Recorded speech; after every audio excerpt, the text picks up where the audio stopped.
Vizag steel ఫ్యాక్టరీపై ఓ అబద్ధాల factory దుష్ప్రచారం చేస్తుందన్నారు AP CM Chandrababu Naidu. ప్రైవేటీకరణకు తాను అంగీకరించినట్లు అసత్య ప్రచారం చేస్తున్నారని ఫైర్ అయ్యారు.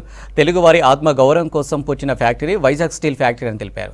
ఆంధ్రుల హక్కు అని చెప్పి సాధించుకున్న ఫ్యాక్టరీని వదులుకునేది లేదన్నారు.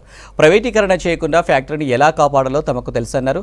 కరుడు కట్టిన ఆర్థిక ఉగ్రవాదులు విశాఖను దోచేశారని, వారిని వదిలిపెట్టేది లేదని హెచ్చరించారు చంద్రబాబు.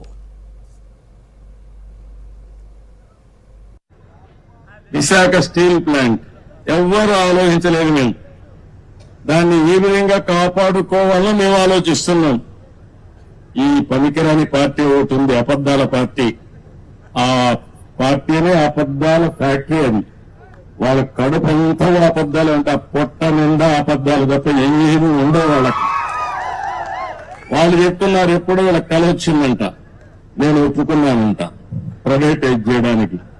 ఎన్నోసార్లు చెప్పా, తెలుగు వారి ఆత్మగౌరవం కోసం పోరాడినటువంటి ఫ్యాక్టరీ ఇది. ఆంధ్ర తెలంగాణ ఉంటే విశాఖ ఆంధ్రుల హక్కుని ప్రాణత్యాగాలు చేసి ఆందోళన చేసి ఈ ఫ్యాక్టరీని సాధించుకున్నాం. ఆ తర్వాత ఇది ప్రైవేటైజ్ చేస్తామన్నప్పుడు వాజ్పేయి గారి గవర్నమెంట్ లో నేను గట్టిగా ఫైట్ చేసి ప్రైవేటైజ్ చేయకుండా కేంద్రం ఆర్థిక సహాయం చేసి ఈ ఫ్యాక్టరీని కాపాడుకున్నాం. ఇప్పుడు కూడా ఏ విధంగా కాపాడుకునే బాధ్యత తీసుకొస్తాం.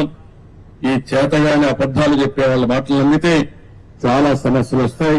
కరడు కట్టిన ఆర్థిక ఉగ్రవాదులు వీళ్ళు, విశాఖపట్నాన్ని దోచేసినటువంటి దొంగలు వీళ్ళు. వీళ్ళు వదిలిపెట్టే సమస్య ఉండదు. ఏం భయపడవలసిన అవసరం లేదు. మీ మనోభావాలకు అనుగుణంగా